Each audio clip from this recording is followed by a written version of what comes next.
pendant plusieurs mois, il n'a vu que du bleu autour de lui. Le 26 décembre dernier, Jean-Jacques Savin est parti des îles Canaries à bord d'un tonneau mesurant 3 mètres de long. Son objectif, traverser l'Atlantique seul et uniquement avec la force des courants. Eh bien, 122 jours et 9 heures plus tard, Jean-Jacques a réussi son pari après un trajet long de 5800 km. Il est arrivé à destination dans les Caraïbes la semaine dernière. Ce retraité, âgé de 72 ans, est donc devenu le tout premier homme à traverser un océan dans un tonneau. Bonjour Jean-Jacques. Mais non. Incroyable. Oui, bonjour. Bonjour monsieur. Mais qu'est-ce qui vous a pris? Bonjour. Non, bah oui, bravo Jean-Jacques. Jean-Jacques, qu'est-ce qui vous a pris? Pourquoi vous aviez envie de traverser en tonneau? Pardon? Pourquoi est-ce que vous avez eu envie de traverser en tonneau?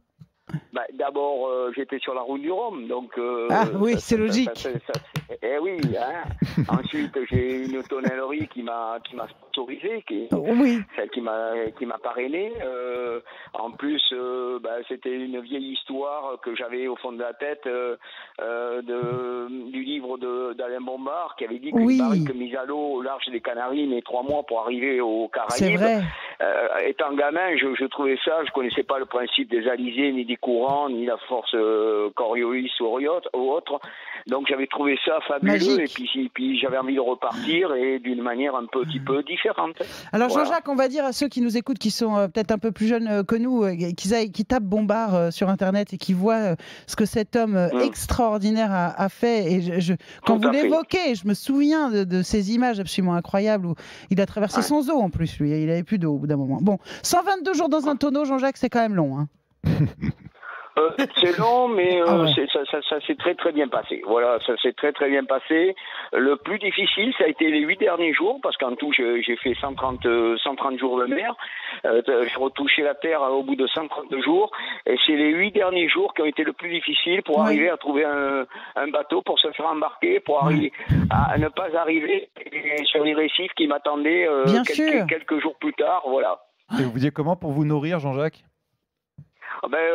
D'abord j'avais du lyophilisé, ensuite j'avais pour l'eau j'avais un dessalinisateur à main, donc j'étais en autonomie complète et puis à plusieurs reprises j'ai pêché en tout une dizaine de dorades coryphènes qui fait que ça m'a permis d'avoir des vivres frais, mais j'étais parti pour à peine 3 mois.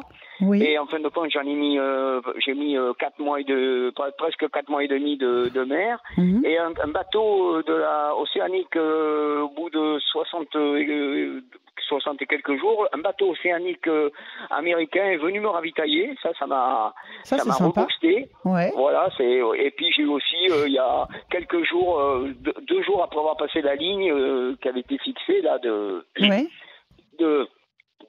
comment dirais-je, de par un méridien, il y a un bateau français qui est arrivé dans l'après-midi, qui passait par là, un catamaran, donc le Melchior, vous vous êtes débrouillé et on vous a un petit peu aidé. Jean-Jacques, dans le tonneau, vous pouvez vous mettre debout ou pas?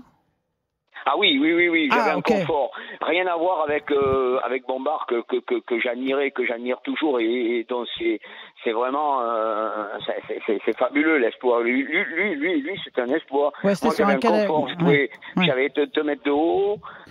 C'est ça. En fait, c'est une embarcation qui avait la forme d'un tonneau, mais c'était une embarcation surtout.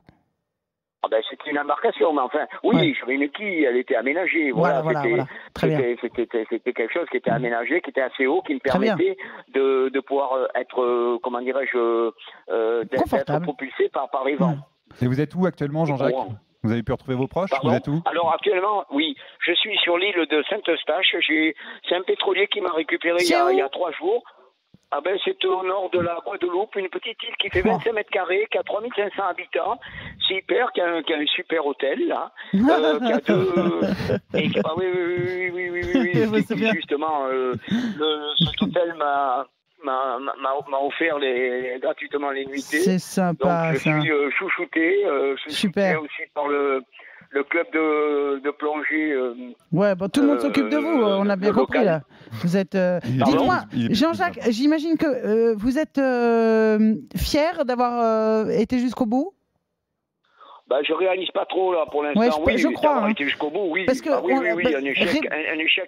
un échec, ça marque, ça m'aurait marqué parce que là c'était quand même un projet que j'avais mûri de longue date.